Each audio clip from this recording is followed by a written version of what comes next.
시청자 여러분 안녕하십니까? 주말 뉴스타트 3부 시작합니다. 네, 코로나19가 다시 확산하는 가운데 예전 같은 확실한 격리 지침이 없어서 곳곳에서 혼란이 가중되고 있습니다. 특히 직장인들은 코로나에 감염됐더라도 원칙적으로는 정상 출근해야 하는 상황인데 고위험군 전파 차단을 위해서라도 검사와 격리 지침이 필요하다는 목소리가 커지고 있습니다. 백정규 기자의 보도입니다. 코로나19가 독감 등과 같은 4급 감염병이 되면서 격리 의무가 없어져 직장인들의 병가 사용 의무도 법적으로 사라졌습니다. 그런데 최근 코로나 재유행이 확산하면서 감염 혹은 감염 의심 시 대처법에 대한 혼란이 가중되고 있습니다. 방역 당국은 기침과 발열 등 주요 증상이 호전된 이후 24시간 뒤까지 격리하고 직장에서도 이를 배려하도록 권고하고 있지만 말 그대로 권고일 뿐입니다. 이 때문에 회사의 자체 지침을 따라야 하는데 기업체마다 제도가 제각각입니다. 별도로 회사에 코로나 관련 유급 휴가가 없다면 개인 연차를 활용해 쉬어야 해 부담도 큽니다. 여기에 코로나 검사를 받을 때 과거와 달리 3만 원의 비용을 내야 하지만 치료제는 고위험군에만 처방되기 때문에 약을 받을 수도 없습니다. 검사를 받아야 할 유인 요인이 없다 보니 증상이 있더라도 검사받지 않고 아파도 참고 출근하는 사람들이 느는 게 현실입니다. 그야말로 깜깜이 확진이 확산하는 환경이 만들어진 건데 전문가들은 이 같은 상황을 위험하게 바라보고 있습니다. 고위험군 전파 차단을 위해선 젊은 층의 검사가 필요하다는 겁니다. 우리도 알게 모르게 이제 그런 검사 안 하고 마스크를 안 쓰고 격리를 안 함으로 인해서 이런 고령층들한테 지금 입원을 많이 유발하는 그런 문제를 발생하고 있습니다. 또 의료 공백이 이어지는 상황에서 중환자나 응급 환자 치료 과부하를 막기 위해서라도 코로나 쉼, 즉 격리와 관련한 명확한 지침이 필요하다고 강조합니다.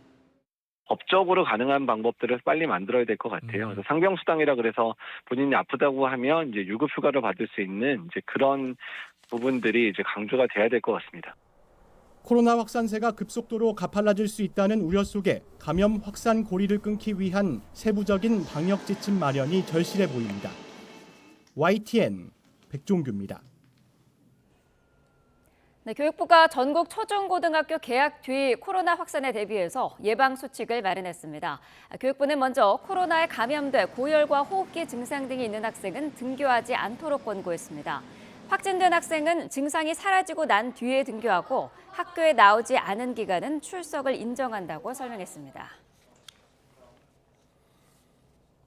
질병관리청은 코로나19 치료제 26만 명분을 확보하고 일부를 이번 주에 조달할 예정이라고 밝혔습니다. 질병청 관계자는 여름철 유행에 대비해 5월에서 6월 사용량의 10배 정도를 확보해놨지만 예측보다 사용량이 급증해 품귀 현상이 발생했다고 설명했습니다. 또 현재 유행하고 있는 변이의 효과적인 신규 백신도 구매해 10월부터 고위험군을 위주로 예방접종을 시작할 방침이라고 덧붙였습니다. 대통령실은 코로나19 재확산에 대응하기 위해서 긴급 예비비를 확보했다고 밝혔습니다. 대통령실 관계자는 기자들과 만나 코로나 재확산에 적극적으로 대응하고 있다며 급증한 치료제 수요에 맞춰 긴급 예비비를 확보했고 치료제 26만 명분을 공급하기 위해서 국내 계약을 체결하고 있다고 말했습니다. 엠폭스 대응 방안에 대해서는 국내 유입 가능성을 고려해 긴급 위험평가 회의를 개최할 예정이라면서 글로벌 발생 현황을 모니터링하고 국내 진단과 관리 체계를 집중적으로 점검하겠다고 밝혔습니다. 아프리카를 중심으로 확산하고 있는 엠폭스가 스웨덴에 이어서 파키스탄에서도 확인됐습니다. 아프리카에는 현재 백신과 치료약 등이 극도로 부족해 확산을 막기 위한 국제사회 공조가 절실한 상황입니다. 이경아 기자입니다. 파키스탄과 국경을 마주한 파키스탄 북부 지역에서 엠폭스 감염자가 확인됐습니다. 환자는 최근 중동 다른 나라를 다녀온 30대 남성으로 새 변종 바이러스 감염 여부는 확인 중이라고 현지 보건당국은 밝혔습니다. 한동안 잠잠하던 엠폭스가 다시 나타나자 방역당국은 비상이 걸렸습니다. We are committed. We are in strong liaison with the border health services at Bajahan International Airport in Tokham border. And all the people having symptoms will be screened there and then. 발원지 아프리카 밖에서는 처음으로 스웨덴에서 감염이 확인된 뒤 중동까지 확산하면서 국제사회의 우려는 한층 커지고 있습니다. 현재 아프리카를 중심으로 유행하고 있는 새 변종은 기존 엠폭스보다 증상이 더 심하고 치사율도 높은 것으로 알려졌습니다. 유럽연합 보건당국은 새 변종의 유입이 늘어날 수 있다며 회원국에 엠폭스 발병 지역에 대한 여행 경보를 발령할 것을 촉구했습니다. 문제는 아프리카 지역의 감염 확산을 막을 수단이 턱없이 부족하다는 겁니다. There is a critical shortage of testing, treatment, and vaccines across the continent. These shortages are severely hampering the ability to contain the outbreak. We are calling for urgent international support. 아프리카에서는 올해 들어 14,000여 명이 넘는 감염자 중 500여 명이 숨졌는데 환자는 대부분 콩고 민주공화국에 몰려 있습니다. Niliogopa juu walituonyesha mtu mwenye vilikuya vikabana kumwili, walitumuonyesha kutelevizio, kutelefoni hizi za kabambi. 국제적 공중보건 비상사태를 선언한 세계보건기구는 확산을 막기 위한 국경봉쇄 등은 권하지 않는다고 밝혔습니다. 그보다는 백신에 대한 접근성이 더 중요하다며 감염이 의심될 경우 두려움 없이 병원을 찾을 것을 권고했습니다. YTN 이경아입니다.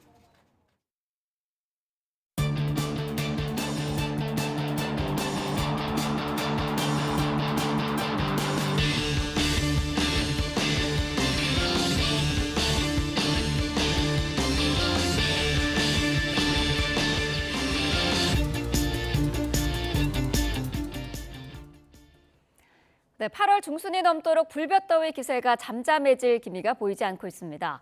연일 열대야 신기록이 세워지며 잠 못 드는 밤도 길어지고 있는데요. 박정현 기자가 여름밤 풍경을 담았습니다. 금요일 밤에 서울 도심 번화가 대낮에 뜨거운 태양을 피해 밤에 나온 시민들로 북적입니다. 차가운 음료를 연신들이 켜고 얼굴 가까이 휴대용 선풍기를 들이밀어 보지만 주룩주룩 흐르는 땀방울을 식히기엔 역부족입니다. 너무 더워서 낮에는 못 나오고 밤에 이렇게 나와서 놀고 있어요. 음료수도 꼭 사야 되고 선풍기도 들고 다녀요. 밤까지 그칠 줄 모르는 무더위에 조금은 지친 기색도 엿보입니다. 이번 여름이 제일 더운 것 같아요. 제일 습하기도 하고 제일 온도도 많이 높은 것 같고 제일 더운 여름인 것 같습니다. 한강공원도 열기를 식히러 나온 인파로 가득 찼습니다. 밤 11시에 가까운 시각이지만 기온은 30도를 웃돌고 있습니다. 밤낮 없이 이어지는 더위에 강바람을 맞으러 한강변에 나온 시민들도 적잖습니다. 얼음을 가득 담은 시원한 맥주로 목을 축이며 친구들과 긴긴 여름밤 무더위를 달래봅니다. 아직은 좀 습하고 좀 많이 더운 것 같아요. 그래도 에어컨 바람을 하루 종일 맞다가 나오니까 좀 시원하기도 하고. 자전거를 타고 달리기를 하면서 이열치열 운동으로 땀을 내면서 더위를 이겨내기도 합니다. 밤에 열대야가 너무 심해가지고요. 잠도 잘 못 자고 밤에 땀 흘리는 것도 좋고요. 그래도 또 집에 가서 시원하게 샤워할 수 있어서 개운하고 좋습니다. 열대야가 연일 신기록을 갈아치우면서 처서가 가까워지도록 여름은 좀채 물러날 기색을 보이지 않고 있습니다. 주말에도 고온다습한 날씨가 이어지며 당분간 폭염의 기세는 꺾이지 않을 전망입니다. YTN 박정현입니다. 서울은 밤사이 27일째 열대야가 이어지면서 열대야 연속 일수 신기록을 세웠습니다. 낮에는 폭염이 이어지겠고 대기 불안정으로 곳곳에 강한 소나기도 지난다고 하는데요. 기상센터 연결해서 알아보겠습니다. 유다현 캐스터. 네, 기상센터입니다. 네, 지난 밤사이에도 열대야가 나타났다고요? 네, 그렇습니다. 올해는 유독 열대야가 기록적입니다. 열대야 연속 일수가 신기록을 세우고 있는데요. 서울은 오늘로 27일째 연속 열대야가 이어지면서 관측 사상 역대 최장 기록입니다. 부산도 23일로 역대 1위, 제주도는 한 달 이상 열대야가 이어지고 있습니다. 낮에는 폭염입니다. 서울이 35도, 대구가 34도까지 올라서 어제만큼 덥겠습니다. 동풍의 영향을 받는 강릉은 32도, 포항은 31도로 폭염 수준의 더위는 아닐 것으로 보이는데요. 그렇더라도 목이 마르지 않더라도 수시로 수분 섭취해 주시길 바랍니다. 오늘도 대기 불안정으로 곳곳에 소나기가 지나겠는데요. 양은 5에서 60mm로 강우량의 편차가 크겠고 국지성 호우가 예상됩니다. 오늘도 자외선과 오존 모두 강할 것으로 보입니다. 다음 주에는 절기 처서가 있지만 절기가 무색하게 밤낮 없는 더위가 이어질 전망입니다. 기상센터였습니다. 경남 거제 양식장에서 고수온으로 우럭치어가 집단 폐사했습니다. 거제시는 지난 14일부터 사흘 동안 동부면 5개 가두리 양식장에서 우럭치어 11만 마리가 폐사했다고 밝혔습니다. 또 우럭은 한대성 어종으로 수온이 26도가 넘으면 움직임이 둔해지고 폐사한다고 설명했습니다. 현재 거제 앞바다의 수온은 27에서 29도로 고수온주의보가 발령된 상태입니다. 사과에 이어 국민 채소 배추값이 다락같이 오르고 있습니다. 폭염의 기세가 꺾이려면 아직 멀었고 가을에는 태풍 우려도 있어서 식탁 물가가 걱정입니다. 이승은 기자가 보도합니다. 폭염 속에 시장이 한산합니다. 상인들은 시들까봐 채소를 밖에 꺼내놓지도 못합니다. 배추는 더우면 알이 안 차서 좋은 물건 떼오는 것도 힘듭니다. 양이 워낙 없기 때문에 비싼 거예요. 또 농사도 지금 못 짓거든. 지금 이 날씨에 이제 애들 개학하고 나면 이제 그게 더 문제지. 이제 어마어마하게 오를 거예요. 더위를 피할 수 있는 지역도 적고 이른 추석에 9월 초 출하 물량이 집중되다 보니 올해는 여름 배추 재배 면적이 6.2%나 줄었습니다. 고령화와 인건비 상승도 한몫했습니다. 그러다 보니 배추값이 다락같이 올라서 상품 기준 도매 가격이 한 포기에 6,400원이 넘어 한 달 전보다 77%, 지난해보다 69% 올랐습니다. 소매 가격의 경우 한 포기에 평균 6,100원, 무도 한 개 3,000원이 넘었습니다. 열무도 1kg에 5,000원에 육박했습니다. 모두 한 달 만에 20% 넘게 올랐습니다. 과일은 비싸도 안 먹어도 살지만은 야채랑 밥은 안 먹으면 안 돼요. 좋은 건 나오지도 않고 날씨가 이러니까 한 30% 정도 올린 것 같아요. 안 올리고 그냥 내가 적게 번다 그런 마음으로 하니까 편해요, 오히려. 무더위가 이달 말까지 계속되는 가운데 강릉 안반대기 고랭지 배추는 다음 주에나 출하가 시작될 것으로 보여 앞으로 2주 정도가 배추값 고비가 될 것으로 보입니다. 호우, 폭염으로 가격이 오른 배추, 무 등 채소류는 비축 물량 방출, 조기 출하 지원 등을 통해 수급을 관리하겠습니다. 사과, 배 등 추석 성토품 공급은 평시보다 확대하고 전통시장, 유통업계와 연계를 통한 할인 행사도 준비하겠습니다. 요즘은 태풍도 10월 초까지 북상하곤 합니다. 이상기후 속 사과에 이어 배추값이 서민 가게를 힘들게 하고 있습니다. YTN 이승은입니다. 전력 수요도 연일 최고치를 찍으면서 기록을 경신하고 있습니다. 현재까지 전력 수급은 안정적으로 이루어지고 있지만 숨은 태양광이 전력 수요 예측에 복병이 되고 있습니다. 최하영 기자입니다. 서울에 20일 넘게 열대야가 이어지고 36도 안팎의 찜통더위가 전국을 뒤덮었던 지난 13일. 오후 6시 때 전력 수요는 94.6기가와트까지 치솟으며 여름과 겨울을 통틀어 사상 최대치를 찍었습니다. 올 여름에만 벌써 세 번째 기록 경신입니다. 그런데 이날 실제 총 수요는 오후 2시에서 3시 사이에 102.3기가와트까지 치솟은 것으로 나타났습니다. 전력당국이 집계한 전력 수요와 7.7기가와트나 차이가 납니다. 이유는 숨은 태양광 때문입니다. 전력거래소는 시장 안 수요를 집계하는데 총 수요에는 한전의 직거래와 아파트에 설치된 소규모 태양광 발전 등 시장 밖의 숨은 수요까지 포함됩니다. 날씨가 좋으면 숨은 태양광 발전이 전력 공급에 보탬이 되지만 날씨가 나쁘면 오히려 전력 수요를 가중시키는 요인이 됩니다. 비가 온다든지 흐린다든지 아까 비계량 태양광이 제대로 발전 못하면 그만큼 또 수요가 늘어나는 부분이 있잖아요. 그것 때문에 이제 전력거래소의 불확실성 또는 변동성이 좀 있다. 문제는 태양광 발전의 3분의 2가 시장 밖에 있다는 겁니다. 그래서 전력당국도 정확한 수요를 예측하기 어렵습니다. 전력 수급 관리의 복병인 셈입니다. 비계량 태양광이 늘어나고 있기 때문에 전력 수요를 예측하는 어려움이 가중되고 있습니다.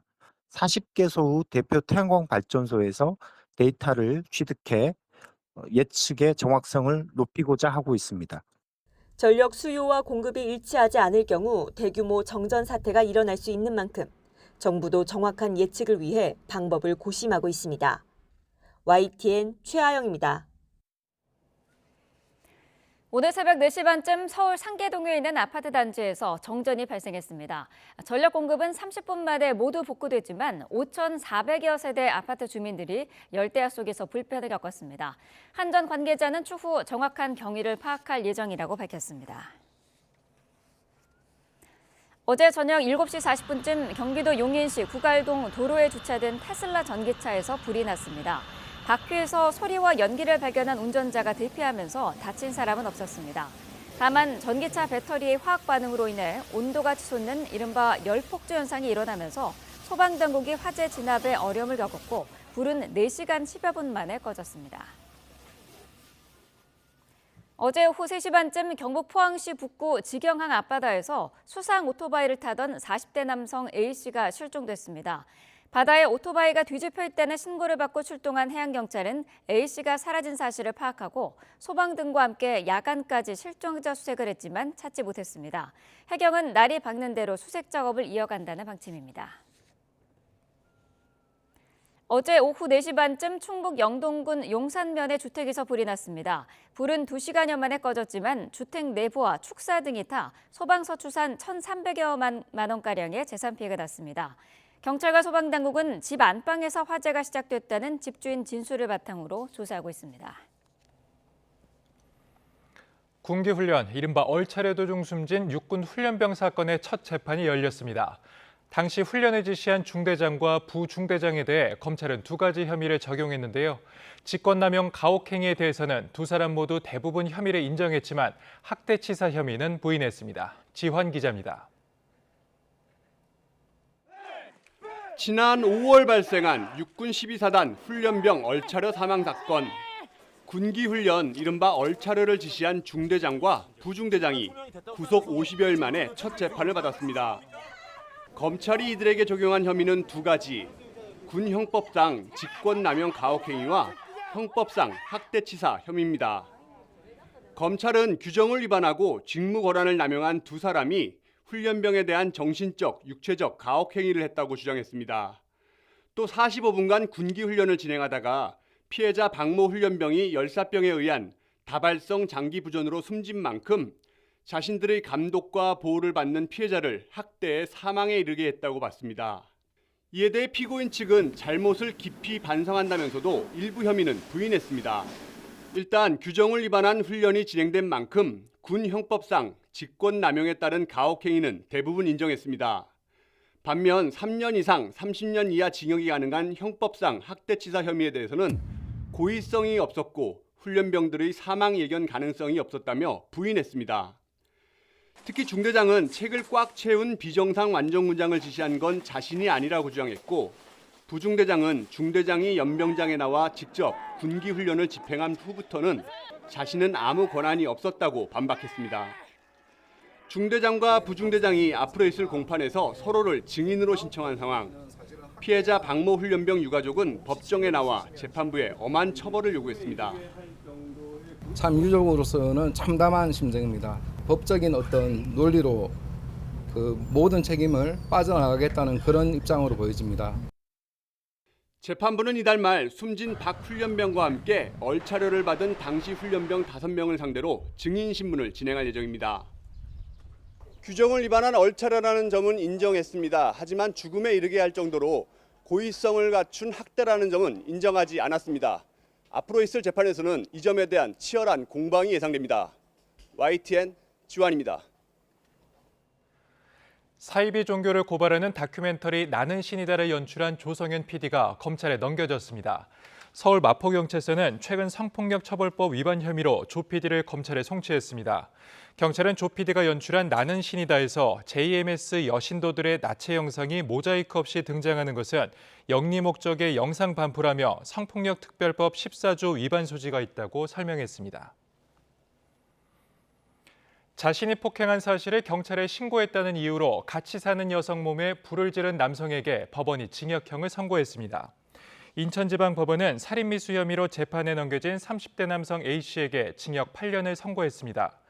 A씨는 지난해 10월 인천 강화권에 있는 주택에서 피해 여성이 자신의 폭행 사실을 경찰에 신고하자 몸에 인화성 물질을 뿌리고 라이터를 불을 붙여 살해하려 한 혐의로 재판에 넘겨졌습니다. 함께 마약을 투약한 뒤 경찰에 신고하고 창밖으로 뛰어내린 20대 2명이 경찰에 붙잡혔습니다. 경기 부천 원미경찰서는 마약류 관리법 위반 혐의로 20대 남성 A씨와 20대 여성 B씨를 현행범으로 체포해 조사하고 있습니다. 이들은 지난 14일 밤 11시쯤 부천시 원미구에 있는 모텔에서 필로폰을 투약한 혐의를 받습니다. A씨는 다음 날 오전 10시 50분쯤 B씨로부터 협박당하고 있다며 경찰에 신고했는데 이를 본 B씨가 2층 창문 밖으로 뛰어내렸습니다. 파리올림픽에서 금메달을 딴 직후 협회를 향해 작심 발언을 했던 안세영 선수가 침묵을 깨고 입장을 밝혔습니다. 자신의 SNS에 불합리한 관습이 바뀌길 바란다는 장문의 글을 올렸습니다. 허재원 기자가 보도합니다. 안세영은 지난 5일 파리올림픽 배드민턴 여자 단식에서 금메달을 딴 직후 협회를 향한 작심 발언을 내놨습니다. 파장이 일파만파 커지자 이틀 뒤 귀국장에서는 말을 아끼며 상황을 예의주시해왔습니다. 아직 제가 협회랑도 이야기한 게 없고 또 팀이랑도 아직 상의된 게 없어서 더 자세한 거는 제가 상의한 후에 말씀드리도록 하겠습니다. 침묵을 지키던 안세영은 작심 발언 후 열 하루 만에 SNS를 통해 입장을 내놨습니다. 자신의 SNS에 불합리하지만 관습적으로 해오던 것들을 조금 더 유연하게 바꿔나갔으면 하는 바람이었다고 말했습니다. 각 선수가 처한 상황과 구체적인 부상 정도가 모두 다르기 때문에 그에 맞는 유연하고 효율적인 지원이 이루어지기를 원했는데 현실은 그러지 못해 크게 실망했다고 설명했습니다. 그러면서 지금부터는 협회가 변화의 퀴를 진 만큼 더는 외면하지 말고 적극적으로 행동해주라고 부탁했습니다. 안세영의 입장은 배드민턴협회가 진상조사에 착수한 시점에 맞춰 공개됐습니다. 내부 인사 2명을 포함해 5명으로 구성된 협회 진상조사위원회는 김학균 총감독을 비공개로 불러 국가대표 선수단의 부상관리와 국제대회 참가 시스템 등을 조사한 것으로 전해졌습니다. 하지만 문체부는 협회의 진상조사위 구성에 대해서도 절차 위반이라며 협회 정관에 따라 이사회의 심의 의결을 거쳐 구성하라고 제동을 걸었습니다. 협회 정관상 각종 위원회 설치는 이사회를 거쳐야 하고 내용이 경미하거나 긴급한 경우에만 그 기간을 단축할 수 있습니다. YTN 허저원입니다.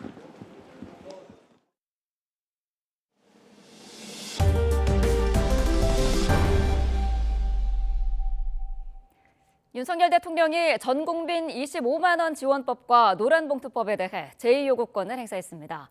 대통령실은 야당의 일방적인 법안 강행 처리로 또다시 제2요구권을 행사할 수밖에 없는 현실이 개탄스럽다고 비판했습니다. 대통령실 브리핑 내용 들어보겠습니다. 사회적 공감대가 없는 야당의 일방적인 법안 강행 처리로 인해 또다시 제2요구권을 행사할 수밖에 없는 현실이 개탄스럽습니다. 민생회복지원금 지급 특별법은 13조 원의 재원을 마련하기 위해 대규모 국채를 발행해야 하고 예산 편성권이 행정부에 있다는 헌법 조항을 위반해 위헌적 소지가 크다는 의견이 다수입니다. 노동조합법 개정안은 지난 21대 국회에서 이미 폐기된 법안에 독소 조항을 더해 여야 및 노사 당사자 간 합의 없이 야당이 일방적으로 통과시킨 법안입니다. 소위 불법파업 조장법으로 불릴 정도로 산업 현장과 경제계에서는 그 피해가 고스란히 고용시장 위축과 산업 생태계 붕괴로 갈 것이라고 우려하고 있습니다. 민생법안은 제쳐두고 제2요구권을 행사할 수밖에 없는 위헌, 위법적 그리고 사회적 공감대가 이뤄지지 않은 법안을 계속 강행 처리한 저희가 무엇인지 묻고 싶습니다. 더불어민주당은 윤석열 대통령의 제2요구권 행사에 대해 이 정도면 거부권 중독이라고 비판했습니다. 노종면 원내대변인은 국회 브리핑에서 거부권 행사 법안이 21건으로 늘었는데 윤 대통령은 자신이 뭘 거부했는지조차 모를 거라며 이같이 밝혔습니다. 이어 국회 입법권을 무용지물로 만들고 3권 분립의 헌법 정신을 무시하는 대통령의 폭주가 독재 수준에 다다랐다며 윤 대통령은 국민이 무섭지 않느냐고 반문했습니다. 국민의힘은 민생과 미래를 위한 결정이라고 옹호했습니다. 곽규택 수석대변인은 논평을 내고 전 국민에게 지원금을 준다는 이른바 13조 현금 살포법은 미래 세대에 막대한 부담을 지우는 민생 역행 법안이라고 지적했습니다. 이어 노란봉투법은 산업 현장에 혼란을 일으키고 미래 세대의 일자리를 뺏는 불법 파업 조장법이라며 민주당을 향해 아니면 말고식의 무책임한 입법 폭주를 즉각 중단하라고 요구했습니다. 민주당이 제3자 추천 방식의 최상병 특검법 수용 입장을 밝히면서 여당 대응이 전국 주요 변수로 떠올랐습니다. 특검법 적용 범위와 내용 등을 놓고 신경전이 이어질 거란 관측 속에 다양한 셈법이 거론됩니다. 박광렬 기자입니다. 이른바 한동훈식 특별검사 제3자 추천안도 괜찮다며 최상병 특검법 수용 압박 수위를 높인 제1야당 원내사령탑. 아니면 한 열흘 정도 안에 이 결단을 내려주시면 좋겠다. 법안을 내놓는다라고 하면, 그래서 합의가 이루어진다라고 하면 정기국회 이전에라도 관철할 수 있지 않을까. 두 차례나 대통령 거부권이 행사된 영린이나 다름없는 법안이란 점에서 한 대표 선택지에 더 관심이 쏠리고 있습니다. 민주당이 내놓은 법안에 기반한 대응의 방향만 생각해야지 저희 당의 일종의 내부 분열을 획책하는 듯한 이런 식의 이제 소위 말장난에 저희가 계속 대응할 필요가 없다라고 저희는 생각하고 있습니다. 앞서 역사관 논란에 휩싸이며 당내 일각에서 자진 사퇴 요구까지 나온 김영석 독립기념관장 거취를 두고 한 대표는 일종의 거리두기를 택했습니다. 인사에 이견이 있을 수 있다는 원론적 답변과 함께 야권 책임론을 부각하며 충돌을 최소화한 겁니다. 이견이 있으시면 여기서 이렇게 말씀하실 수도 있는데 이걸 굳이 불참하셔서 이렇게 마치 이렇게 나라가 갈라진 것처럼 보이게 하는 것은 너무 부적절하다고 생각합니다. 물론 최상병 특검법 관련 셈법은 훨씬 복잡합니다. 특검이 대통령 흔들기와 탄핵으로 가는 징검다리란 당내 부정적 기류가 우세한 상황. 친한계 핵심 의원은 10여 명 남짓 한동훈계 의원으로 발의에 나설 순 없다며 당론으로 결정해야 한다는 뜻을 분명히 했습니다. 이 논의 변수로는 특검법 범위와 내용이 꼽힙니다. 실제 한동훈 체제 출범 뒤 선거 전 당시와 달리 제3자 추천안의 미온적이란 비판에 맞선 반박의 명분은 특검 내용, 즉 더 센 특검법이었습니다. 야당 특검법에 대통령실을 연루시킨 임성근 전 사단장 구명 로비 의혹이 더해진 만큼 공정한 추천 방식만으론 대안이 될 수 없다는 반론입니다. 수사 외압, 거기다가 무슨 공수처 수사 외압. 이번에 발의할 때는 저희들이 사기 탄핵 TF에서 이건 정말 문제가 있다고 했던 구명 로비 의혹까지 집어넣습니다. 그중에서 하나만 쏙 빼가지고 제3자 특검안을 발의한다? 저는 그것도 모습이 이상하고. 또 다른 쟁점은 이번 민주당 제안에 한 대표가 언급한 제보공작 의혹 논의 여부입니다. 구명로비 의혹 제기 과정에 민주당이 깊숙이 개입한 것 아니냐는 의혹을 협상 테이블에 올려 민주당은 물론 당내 친윤계와의 협의에서 주도권과 명분을 확보하려는 것 아니냐는 관측도 제기됩니다. 여당 지도부는 선 법안 추진, 후 내용 조율이란 야권 주장에 부정적 기류를 숨기지 않고 있습니다. 한동훈 지도부와 민주당 그리고 여당 내 친윤계 사이 당분간 여론 동향을 주시하는 삼각 신경전이 이어질 거란 전망도 나옵니다. YTN 박광렬입니다. 하루 앞으로 다가온 민주당 전당대회에서는 이재명 후보의 당대표 연임이 유력한 가운데 최종 득표율도 주요 관전 포인트 가운데 하나로 꼽힙니다. 최고위원 경선은 막바지까지 엎치락뒤치락하고 있는데 특히 정봉주 후보의 성적표에 관심이 쏠립니다. 김경수 기자입니다.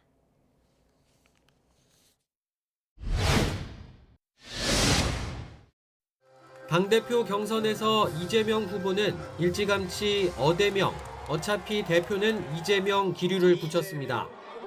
경쟁자들을 압도하면서 승패보단 이 후보 최종 득표율에 관심이 더 집중되는 분위기입니다. 전국 순회 경선에서 서울만 남겨둔 현재 이 후보는 누적 득표율 89.2%를 기록하고 있습니다. 이번 득표율로 그 기대를 표명해 주신 것 같아서 더 큰 책임감을 느끼고 주어진 역할에 최선을 다하도록 하겠습니다. 권리당원 ARS 투표와 대의원 투표, 국민 여론조사 결과에 따라 이 후보 최종 득표율이 90%를 넘을 가능성도 열려 있습니다. 이 경우 직전 전당대회에서 자신이 세웠던 역대 최고 득표율 77.7%를 경신하게 되고 공고한 1극 체제 역시 재확인하게 됩니다. 90%를 못 넘더라도 결과가 달라지진 않지만 상대적으로 낮은 지지를 보낸 호남 당심 등은 향후 숙제로 남을 전망입니다. 8명 후보가 5자리를 놓고 다투는 최고위원 경선은 순위가 수시로 바뀌며 마지막까지 예측 불허입니다. 이재명 러닝메이트로 평가받는 김민석 후보가 수석 최고위원 굳히기를 시도하는 가운데 2위로 밀려난 정봉주 후보의 최종 순위도 관심입니다. 이른바 이재명 파리 발언 여파로 강성 지지층에서 사퇴 요구까지 받고 있기 때문입니다. 이재명 대표를 팔아 권력 실세 놀이를 하고 있는 이재명 파리 무리들, 통합을 저해하는 당 내부의 암덩어리인 명파리를 잘라내야 합니다. 정 후보는 민주당과 이재명 후보를 향한 애정에서 했던 얘기였다며 진화에 나섰지만 2위 자리를 지키지 못할 거란 전망도 적잖습니다. 여성목 최고위원 자리를 두고는 이현주, 전현희 후보가 단 0.02%포인트 차이로 접전을 벌이고 있습니다. 최근 권익위 국장 사망 사건과 관련해 윤석열 대통령 부부에게 살인자라며 날을 세운 전 후보가 막판 뒤집기에 성공할지도 관전 포인트입니다.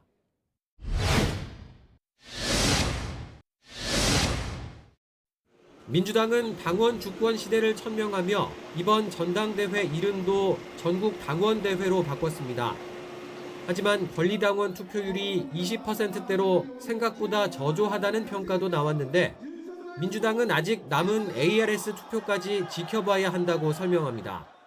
ARS 투표까지 합산하게 되면은 투표율은 조심스럽습니다만은 40% 내외의 높은 투표율을 기록하게 될 것이다. 정봉주 후보 논란 등으로 막판 최고위원 경선 주목도가 높아지면서 2년 전 투표율 37%를 웃돌 거란 관측도 일각에서 나오고 있습니다.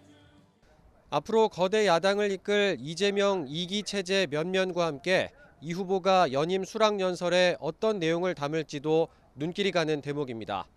YTN 김경수입니다. 문재인 전 대통령 사위였던 서모 씨의 타이 이스타젯 채용 특혜 의혹을 수사 중인 검찰이 문 전 대통령 부부 계좌 거래 내역을 조사 중입니다. 전주지검은 최근 문 전 대통령과 김정숙 여사에 대한 계좌 추정용 영장을 법원으로부터 발부받았습니다. 검찰은 문 전 대통령 부부가 딸 다혜 씨 가족에게 생활비를 주다가 서 씨가 이상직 전 국회의원이 실소유했던 타이 이스타젯에 취직한 뒤로는 지원을 중단한 것으로 보고 가족 간 돈 거래 흐름을 들여다보는 것으로 알려졌습니다. 이에 대해 문재인 정부 청와대 출신 더불어민주당 의원들은 명백한 정치 보복이라며 계좌 조사를 당장 중단해야 한다고 촉구했습니다. 윤건영 의원 등은 기자회견을 열고 검찰은 스토킹 수준으로 관련자들을 탈탈 털면서 억지 수사를 4년 동안이나 해왔는데 아직 결론도 내리지 못했다며 이같이 밝혔습니다. 전주지검은 스토킹 수준으로 억지 수사를 한다는 민주당 의원들 주장에 대해 사실과 다르며 이스타항공 관련 고발장들이 접수된 이후 수사 필요성과 공소시효 등을 고려해 순차 수사하고 있다고 밝혔습니다. 검찰은 또 검찰 측 인사가 문 전 대통령을 잡아 넣어야겠다고 말했다거나 이상직 전 의원에 대해 협박까지 진행된다는 소문도 있다는 주장은 사실무근이며 아무 근거 없이 검찰 수사를 폄훼해서 유감이라고 덧붙였습니다. 러시아 본토 쿠르스크에서 열흘 넘게 교전 중인 러시아와 우크라이나가 각각 진지를 구축하며 사실상 장기전 채비에 들어갔습니다. 러시아 국방부는 본토 깊숙한 곳으로 진격하려는 적군의 시도를 계속 격퇴하고 있다며 지난 24시간 동안 우크라이나군이 병력 220명을 잃어 누적 병력 손실은 2,800여 명에 이른다고 주장했습니다. 이와 관련해 러시아 일간 이즈베스티아는 쿠르스크의 러시아군 진지와 함께 전차 진입을 막기 위한 도랑 등이 설치되고 있다고 보도했습니다. 우크라이나의 러시아 본토 공격으로 전쟁의 양상이 달라질 조짐을 보이는 가운데 미국이 우크라이나에 대한 추가 군사 지원을 조만간 발표할 예정입니다. 존 커비 백악관 국가안보회의 소통보좌관은 CNN과 인터뷰에서 미국이 며칠 안에 우크라이나를 위한 더 많은 안보 지원을 발표할 계획이라고 말했습니다.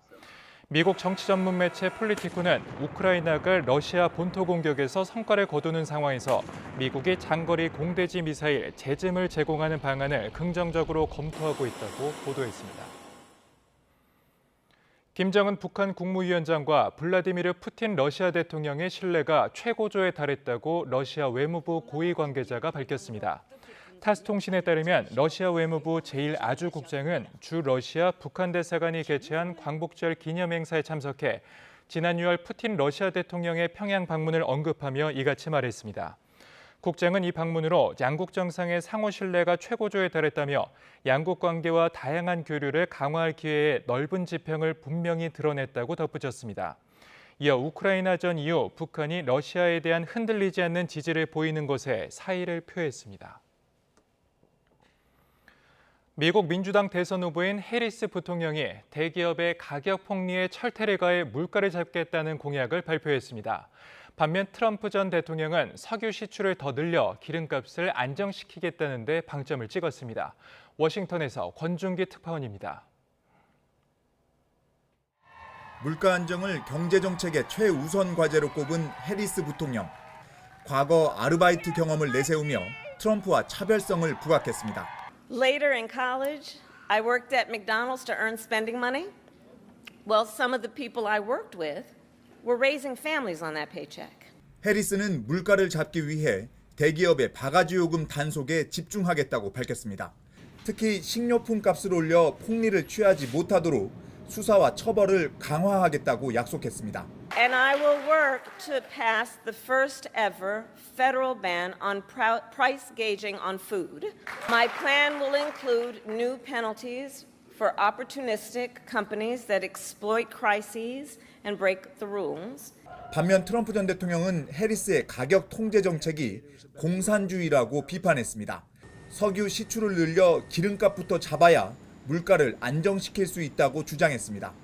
So when I win, I will immediately bring prices down. Starting on day one, we will end Kamala's war on American energy and we will drill, baby drill. 이런 가운데 트럼프 전 대통령은 참전용사 훈장보다 민간인 훈장이 더 낫다는 발언을 해 입방아에 올랐습니다.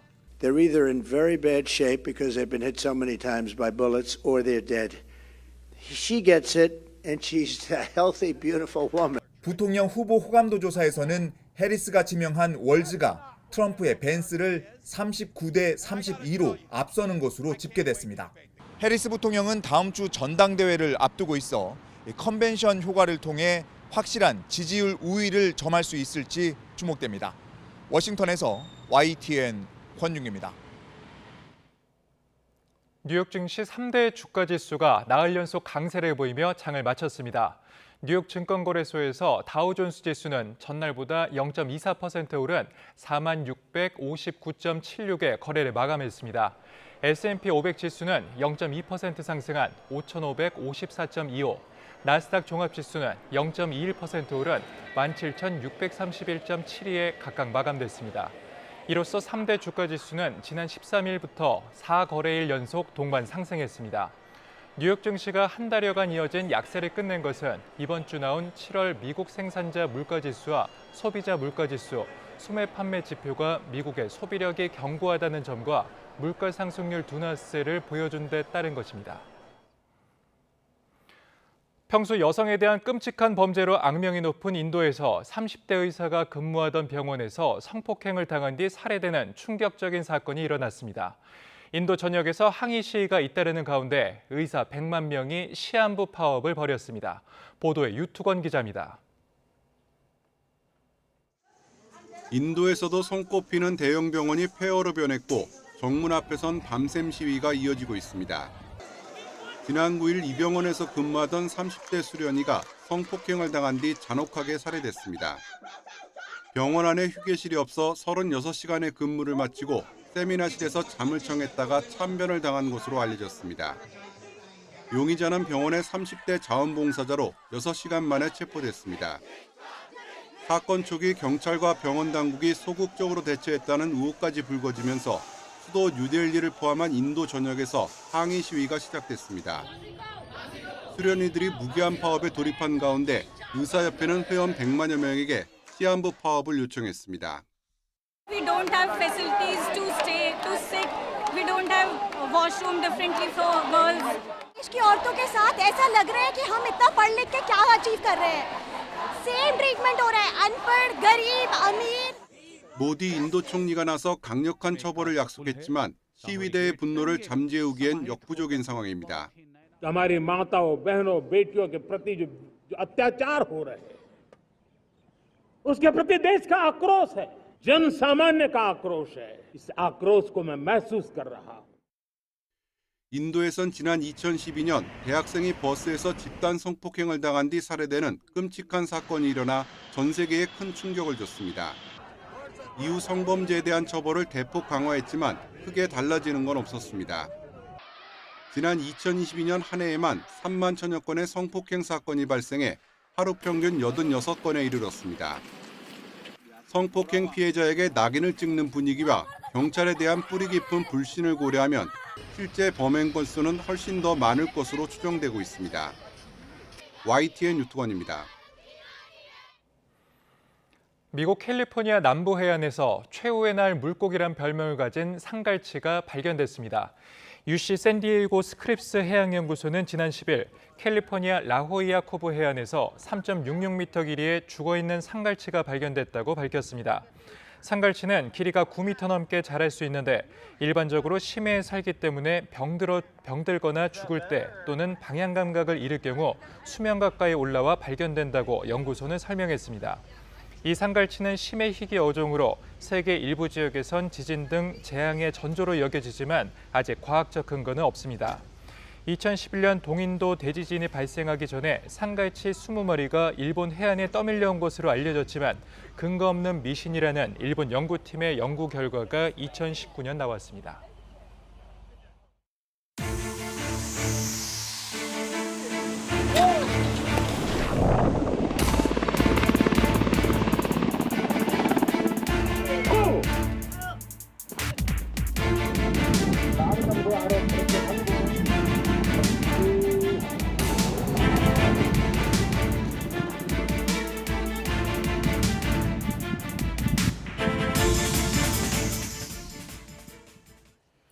네, 오늘부터 학교나 어린이집, 유치원 시설 금연구역이 주변 30m까지 확대가 됩니다. 과태료도 과태료지만 어린이와 청소년들 건강을 위해서 신경 쓰셔야겠습니다. 이문석 기자입니다. 어린이집과 유치원, 초중고교시설 금연구역이 확대됩니다. 과거엔 어린이집과 유치원만 주변 10m까지 금연구역이었습니다. 이제는 초중고교 주변이 포함됐고 금연구역 범위도 30m까지 늘어났습니다. 만약 해당 구역 안에서 담배 피우다가 적발되면 10만 원 이하 과태료를 내야 합니다. 전자담배도 단속에 예외는 없습니다. 금연구역 확대에 따라 각 시군 구청은 교육시설 건물 담장과 벽면, 보도 등에 이 같은 사실을 알리는 표지를 설치하거나 부착해야 합니다.